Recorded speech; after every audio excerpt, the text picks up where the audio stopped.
வணக்கம் தோழர்களே. இன்றைய ஒரு நிகழ்வு வந்துட்டு எதுனா மிக முக்கியமான ஒரு நிகழ்வு.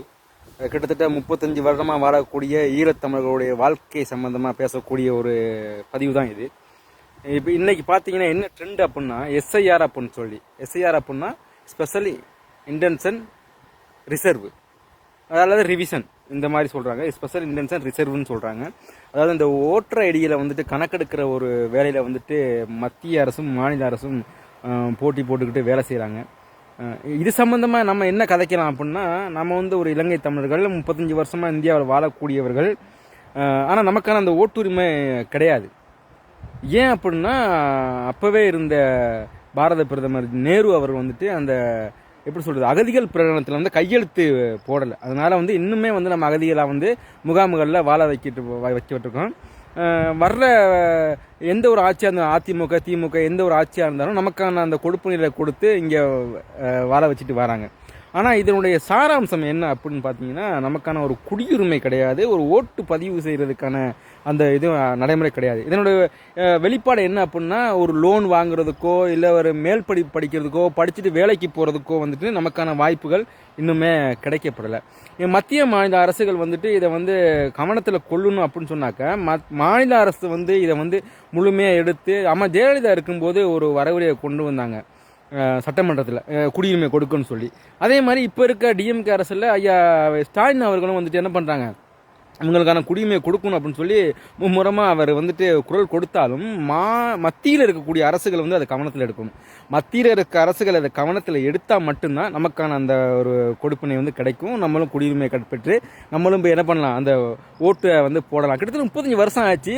ஒரு 5 வருஷம் வரும்போதும் கூட நம்ம ஒரு ஓட்டு போட்டுருவோமா அப்படின்ற ஒரு எண்ணத்தில் தான் வாழ்க்கை ஓடிக்கிட்டு இருக்கே தவிர, ஆனால் அது நடைமுறையில் இன்ன வரைக்கும் சாத்தியமாகலை. அங்கேருந்து வந்த பல பேர் என்ன பண்ணிட்டாங்க, இந்த மண்ணுக்கு உரமாயிட்டாங்க, அதாவது இறந்து போயிட்டாங்கன்னு வச்சுக்கோங்களேன். பெரியவங்கெல்லாம் இன்றைக்கி இருக்கிறது வந்துட்டு இளைய சமுதாயம் தான். கிட்டத்தட்ட ஒரு 35 வயசு இருக்கக்கூடிய ஒரு மனுஷன் யார் அப்படின்னா இங்கே வந்து பிறந்தவனாக இருப்பான்.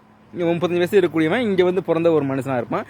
அவனுக்கு எந்த வித முகாந்திரமும் இந்த நாட்டில் கொடுக்கப்படல. அது வந்து ஒரு பெரிய ஒரு வேதனையாக இருக்குது.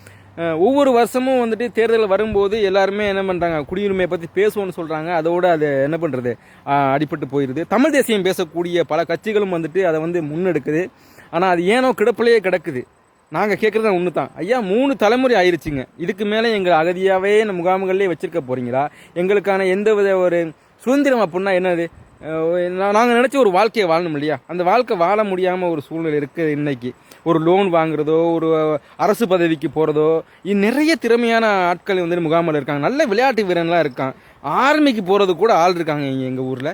ஆனால் அதுக்கான வாய்ப்புகள்லாம் கிடைக்கிறதே இல்லை. இந்த நாட்டை பாதுகாக்கிறதுக்கோ ஏதோ இருக்கு, ஆனால் கிடைக்கவே மாட்டேங்குது. இதெல்லாம் வந்துட்டு நாங்கள் போய் எங்கே சொல்ல முடியும்? உங்கள்கிட்ட தான் சொல்ல முடியும். அதனால தான் நாங்கள் சொல்கிறோம், எங்களுக்கான அந்த குடியுரிமையை பற்றி தமிழ் தேசியம் பேசக்கூடியவங்களும் மாநிலத்தில் இருக்கவங்களும் மத்தியில் இருக்கக்கூடியவங்க கொஞ்சம் அழுத்தம் கொடுங்க. ஐயா, மத்தியில் இருக்கக்கூடிய யாராக இருந்தாலும் சரி, நாங்கள் ஒரு 1 லட்சம் பேர் தான் இங்கே இருக்கோம். இந்த எப்படி சொல்லலாம், பல காலத்தில் திரும்பி பார்த்தீங்கன்னா இந்த குடியுரிமை சட்டத்தை பறித்து, இலங்கையிலிருந்து குடியுரிமை சட்டத்தை பறித்து இங்கே அனுப்பின பல பேர் வந்துட்டு இங்கே குடியுரிமை வாங்கி நல்லா இருக்காங்க. அவங்கள மாதிரி எங்களையும் ஒரு எப்படி சொல்கிறது, ஒரு உயிரினமாக நினச்சி எங்களுக்கும் ஒரு குடியுரிமையை கொடுத்து இந்த நாட்டில் வாழ வச்சிங்கன்னா உங்களுக்கு ஒரு பெரிய சல்யூட்டு. கிட்டத்தட்ட 1 லட்சம் பேர் நாங்கள் முகாம்களில் இருக்கோம். 65,000 பேர் முகாம் பதிவுலையும் மீதி பேர் வெளிப்பதிவுலையும் இருக்கக்கூடியவங்க இருக்காங்க. இந்த குழந்தைகளுடைய வாழ்வாதாரம் நல்லா இருக்கும்னு நினச்சிங்கன்னா தயவுசெய்து இந்த அதிகாரிகள், அரசியல்வாதிகள் கொஞ்சம் எங்கள் மேலே கருணை காட்டுங்க, எங்களுக்கான அந்த குடியுரிமையை கொடுத்து உதவுங்கன்னு சொல்லி வேண்டிக்கிட்டு, இதுதான் நான் எங்களால் சொல்ல முடியும். வேறு என்னத்தை சொல்ல முடியும் உங்கள்கிட்ட? நாங்கள் இதை விட வேறு என்னத்தை கேட்டு விட முடியும் என்ற ஒரு கருத்தோடு இந்த பதிவை முடிக்கிறேன். துறையிலே நன்றி, வணக்கம்.